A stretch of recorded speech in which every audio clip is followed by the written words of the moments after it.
Hey, this video is going to talk about indirect and direct object pronouns in Spanish. I'm sorry the lighting is bad, but every time I move my... Oh, that's not too bad. Usually there's a shadow. It's probably here where... I mean, not a shadow, but the light shines so brightly that you can't see the words, but if that happens, then we will fix it. And I apologize for the ratchet setup. If you would like to petition any of the departments at Wofford to give me some better materials, I'd appreciate it.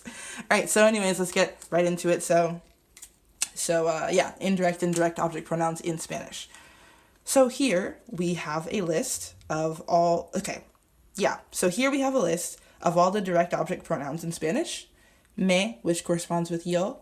Te, which corresponds with tú. Lo y la, which correspond with él, ella, and usted.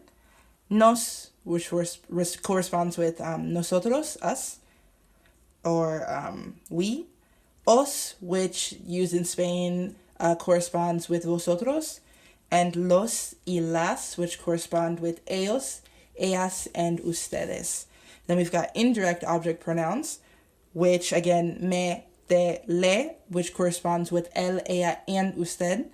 Nos, os, and les, which corresponds with ellos, ellas, and ustedes. So this is my little diagram that I've been making for all my students lately. And so I'm going to talk a little bit about what makes a direct object direct and what makes an indirect object indirect. So a direct object is something that receives the direct action of the verb, right?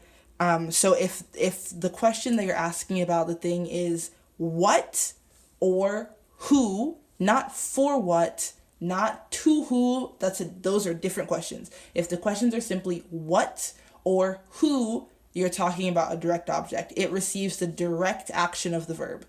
And then indirect objects, so at least in English, and I could be wrong on this, but I'm pretty sure I'm right. Let's just pretend I'm right for the sake of the video. You need a direct object to have an indirect object.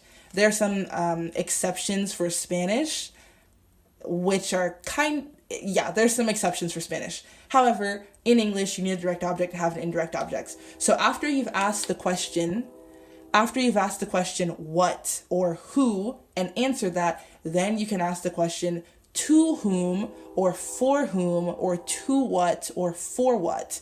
Those are different questions. And when you answer those questions, then you start looking at indirect objects.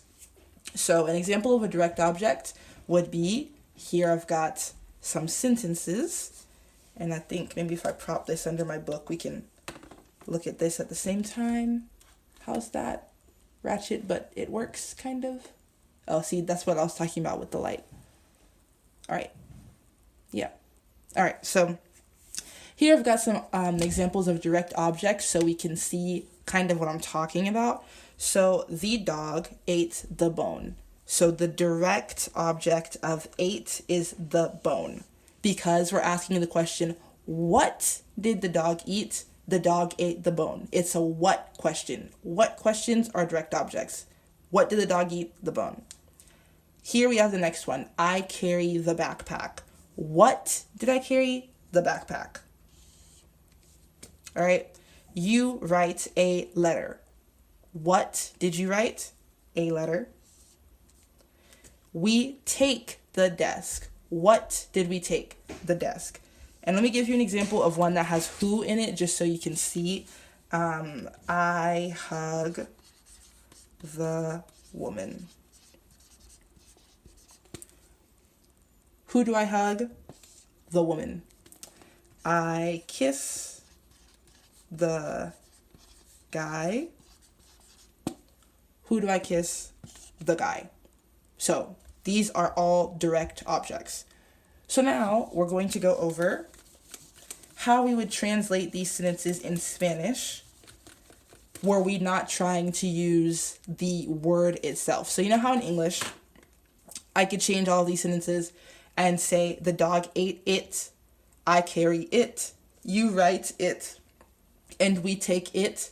The same way I could have changed the other sentences where I said I hug her to be, I hug her is already I hug her. However, for example, if the sentence was I hug Sarah, I could change it to I hug her. And if the sentence was, like I wrote earlier, I kiss the guy, I could change it to I kiss him. That condensing and taking away the actual word and replacing it with a pronoun is what we're trying to do in Spanish. And that's what this video is about. So I hope that makes sense. So we're not translating the sentences as the dog ate the bone. We're translating everything as the dog ate it, I carry it, you write it, we take it. That's what we're doing here. And I think that it becomes clear later on, but just in case, I wanted to make sure we had an understanding. So, and this is the formula that I've been teaching my students. Let me get a new marker. My markers are super big because not meant for super tiny boards on the floor of my dorm room. So taking this first sentence here, right? The dog ate the bone. What I tell my students is look at the sentence and think about all the components of the sentence and write those down in Spanish. So watch the process right now. The dog. El perro.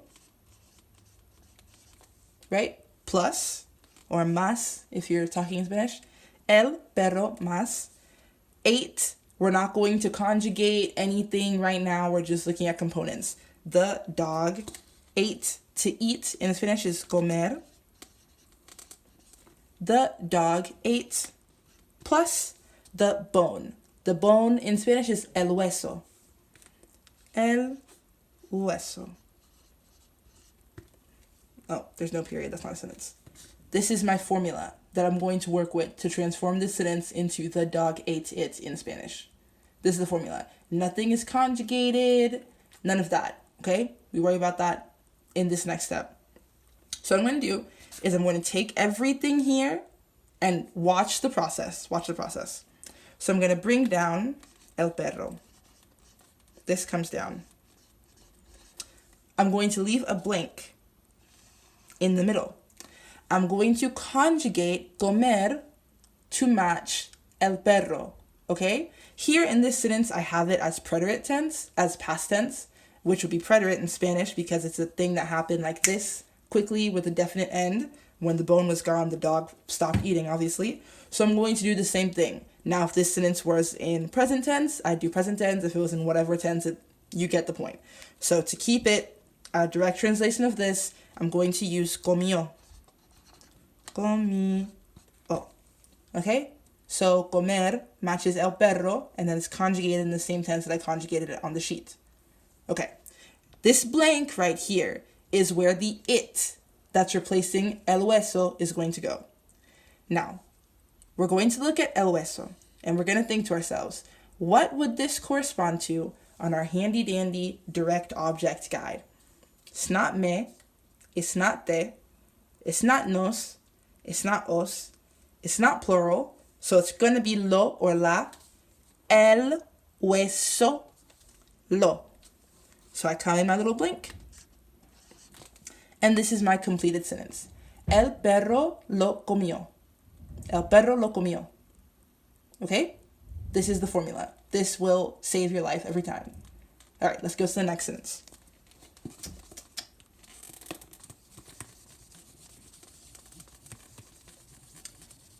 Next sentence. I carry the backpack. Components. I. Yo. Plus the verb for to carry. Llevar. Llevar. Plus the word for backpack. La mochila. La mochila. Yo plus llevar plus la mochila. Take yo, bring it down. Make a space. Take llevar, conjugate it to match yo. Llevo. Look at la mochila. I'm going to decide that it corresponds with la, and I'm going to put this nice and neat in the blank. Yo la llevo. Yo la llevo. Okay? Now we're going to move on to sentence number 3. We're still dealing with direct objects. Notice that the placement, very important, notice that the placement of all of these pronouns is before the conjugated verb. This is very important. When you're only dealing with one verb, the pronoun has to come before that verb. Okay? You write a letter. You write a letter. Let's pretend this you is usted, because Spanish students don't use usted enough, right? Usted plus escribir plus una carta. Usted plus escribir plus una carta. Take usted, bring it down. Blink. Conjugate escribir to match usted. So, escribe. Ooh, that E does not look like an E, does it? Well, y'all are smart. Usted, blink, escribe una carta. La, again, on our chart. Usted la escribe. Okay? Usted la escribe. You write it. On to number 4.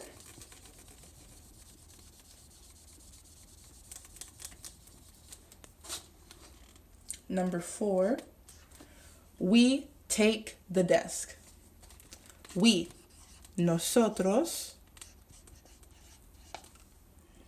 plus, when I wrote the verb to take here, I was thinking about like taking the desk away. I could have added that to the sentence, but then I didn't want some people to be wondering where the word away went when I conjugated it. So I'm thinking of take away, and the verb for it to take away in Spanish is sacar. Nosotros más sacar más the desk. The desk is el escritorio. El escritorio. Okay? Same thing. Take this. Nosotros. Blank. Conjugate sacar to match nosotros. Sacamos. Look at el escritorio, decide that it's lo, and put it nice and neat in this blank. Nosotros lo sacamos. Okay? This is direct objects in Spanish. Again, this is direct objects. So my tip, again, which we're going to see in a second when we go to indirect objects, is that direct objects must come, let me see if I can write this. Direct must go before the verb.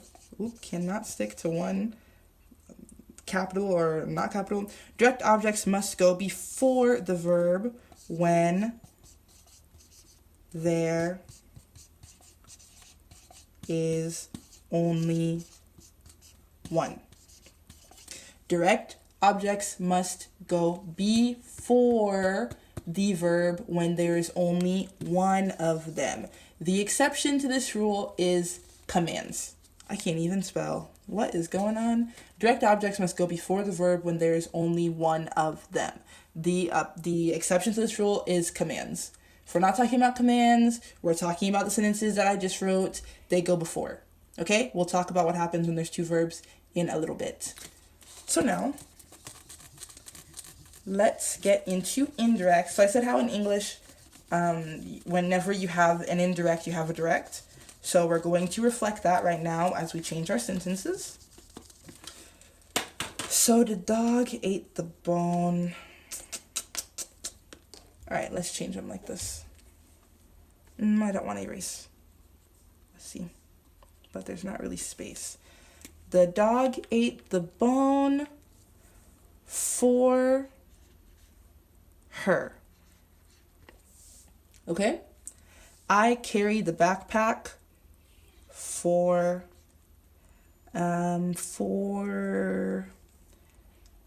Rodrigo. Okay? You write a letter for us. We take the desk for y'all. I'm from the South, no shame. These are indirect. Remember how I said it's indirect if you can ask for whom or for what or to whom or to what? Yeah, this is that. So I'm going to highlight these just so y'all can see them. I hope, does the screen show up? Kind of. These are indirect. Okay? When I was talking to my students earlier today,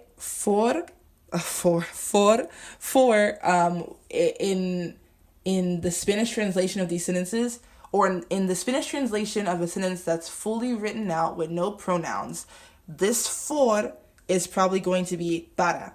It could also be por.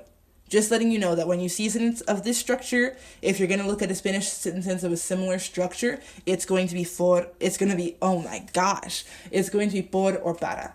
Okay, this for. If you're just wondering how does the for translate, it's going to be por or para. If your next question is, how do we know if it's por or para, that's going to be a different video because, as you can tell, I'm struggle busing in this one. All right, so we've got for her, for Rodrigo, for us, and for y'all. I hope y'all are clear. So these are the direct objects, which we worked with already. These are indirect objects here. I'm going to try to use this black marker if it doesn't run out just because it's smaller. Whee. So we're going to do the same thing that we did before. We're going to make a list of all the components that we need. So the dog ate the bone for her. El perro plus comer plus el hueso plus ella. Okay? Then we're going to come down here. Watch the difference. There's a big difference here. El perro blank conjugate comer to match perro. Come. Now, here is the rule. Here is the rule. The rule is indirect object first, direct object second. Let me hold this up so y'all can see. Indirect object goes first, direct object goes second. So let's just, again, just in case y'all forgot in the, brief few seconds, determine what is direct and what is indirect in this sentence. This is the direct object. What does the dog eat? The bone. For whom does he eat it? For her. Para ella. Or por ella, depending on the meaning. Okay? So, DO, direct object, is going to come second. We've determined already that this is going to be lo. It comes right here. Lo. Ella, which is the indirect object, is going to come first. Let's look at our chart here. Not me, not te, not nos, not os, not les. Looks like it's le. Le. Oof, these markers. Let me go back to using black because this is not working for me. Ojo, that's what they say in Argentina. It's literally eye. It means pay attention. Ojo, when you're writing in Spanish, when you're speaking Spanish, two pronouns starting with el cannot go next to each other. So even though we determined that ella is le, we have to change this to se. Now the sentence is correct. El perro se lo come. Yeah. So this sentence could be a little ambiguous because there's also a verb comerse, which is informal for to eat. It sort of means to like gobble up, to eat up. So if you're not already talking about a person, if you're not already identifying who ella is, people could get confused and think you're just saying the dog gobbled it up. But this is how it would be written, okay? Don't worry about all the excess meanings. Get this down first. So actually, what I'm going to do is I'm going to put a little dash here and write se, and put a little dash here and write se. Because, so you know, right, that le is sometimes se, les also is sometimes se. All right? El perro se lo come. Okay? Erase. Indirect first. Direct second. Indirect first. Direct second. Sing it to yourself. Number 2, I carry the backpack for Rodrigo. So 2, I, yo, plus llevar, plus la mochila, plus Rodrigo. Bring everything down. Well, not everything. Yo, blink, blink. Conjugate llevar to match yo, llevo. Identify the direct object, mochila, right? And identify the indirect object, Rodrigo. Direct object goes second, la, right? We did this before. And Rodrigo, who is the indirect object, goes first. Goes first. Le, which we determined from the chart, can't have two L's next to each other, changing that to se. Yo se la llevo. Yo se la llevo. Moving to number 3. I'm going to write at the bottom of this just the indirect object goes first. Oh, my handwriting gets worse by the second. Goes first. Direct object goes second. Just because I wish I had a little banner that was across the screen, but I'm not, I'm filming this on my phone, okay? So then number 3, you write a letter for us. We decided to use usted. So it's going to be usted plus escribir plus una carta plus us, nosotros. Same process. Usted, blink, blink, escribir, needs to match usted, escribe. Direct object goes second. Una carta is la. Nosotros, indirect object, goes first. Oop, can't see my underwriting. Nos. Usted nos la escribe. Usted nos la escribe. And we are now on to our 4th example.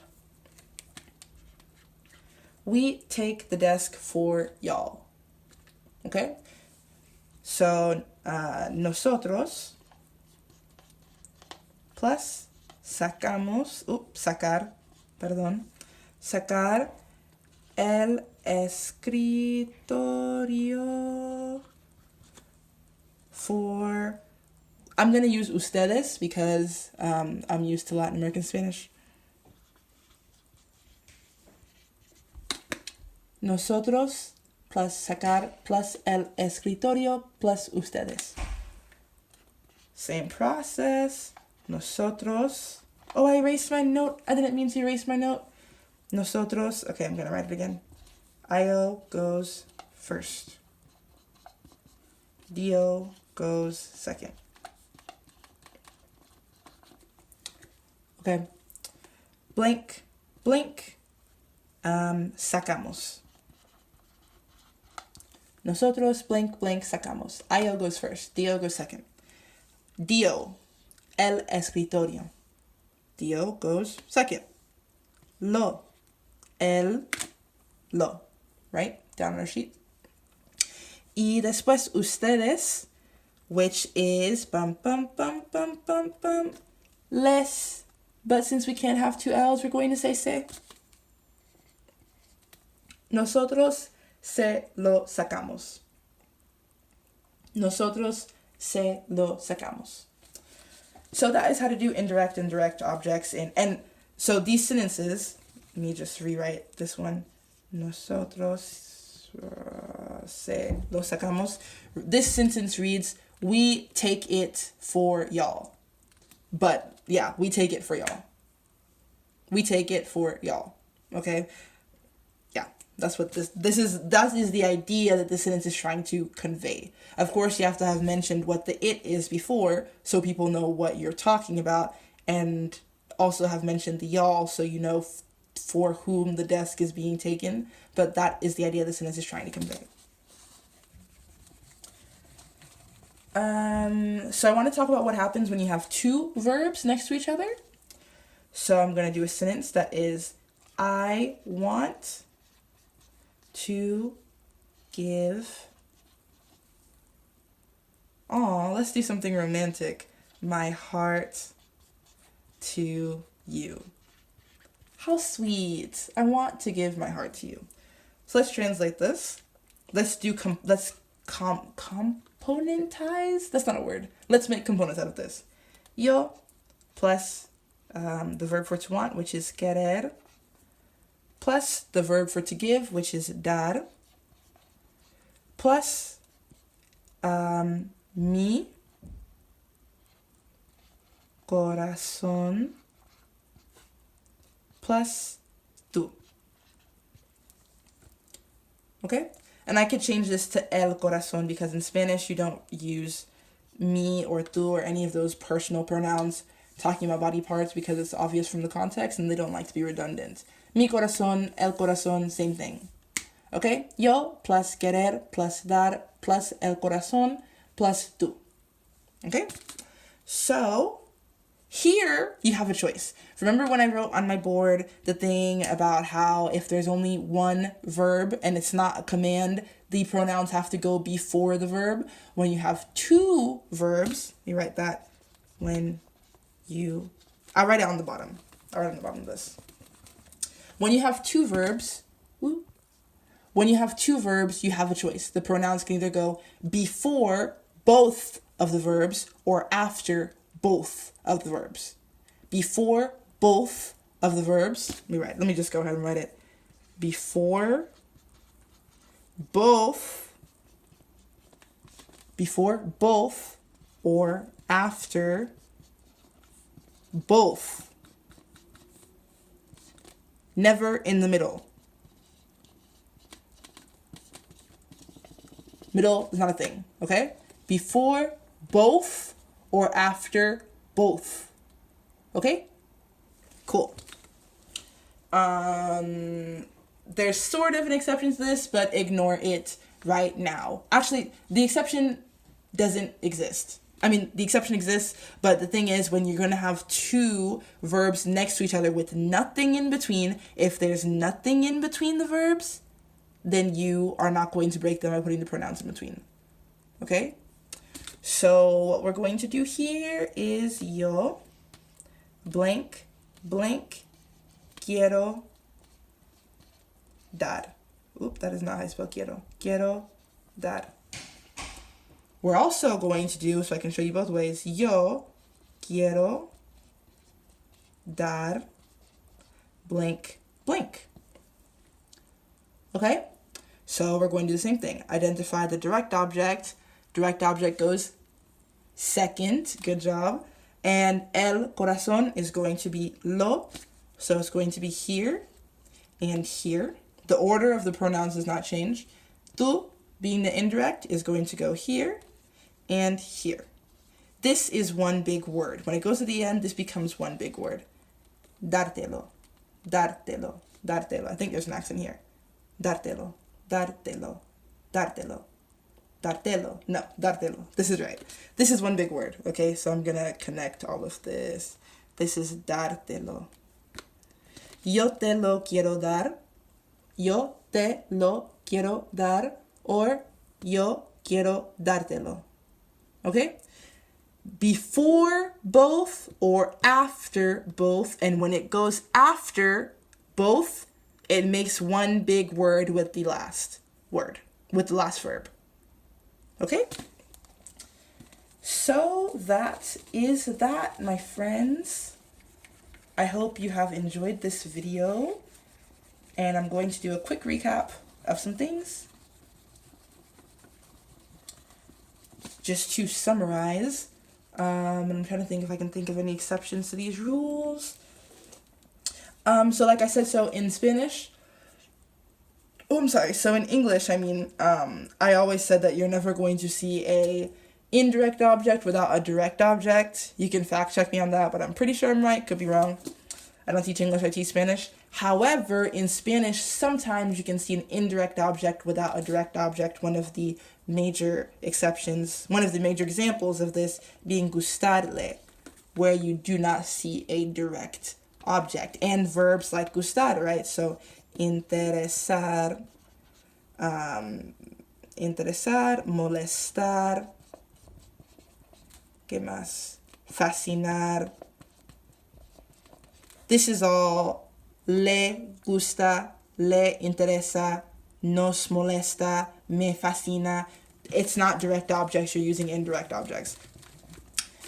There's sort of a reason for this. I don't know if I'm the best one to explain it. It's basically just like when you're, for example, when something interests you. Here's a okay, let's do this. Here's a something. Here's a something that interests you. Interests. So this interest is not directly interacting with you. And if you ask the question to yourself, what does the thing interest? I mean, you want to say you, but think about that for a second. What does the thing interest? That doesn't really make sense. It's more like this thing has this interesting charge that blows in your direction and interests you. And because it's not directly doing that to you, it's indirect. That's my explanation, non-academic. Same thing with gustar.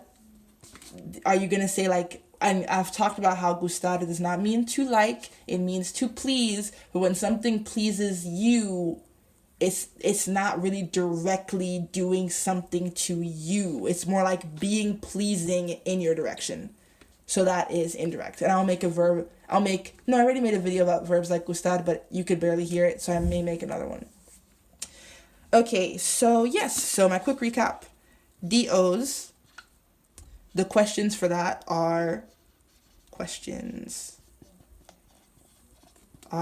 what and who. DOs, direct objects, questions are what and who. IOs, your questions are to what, to whom,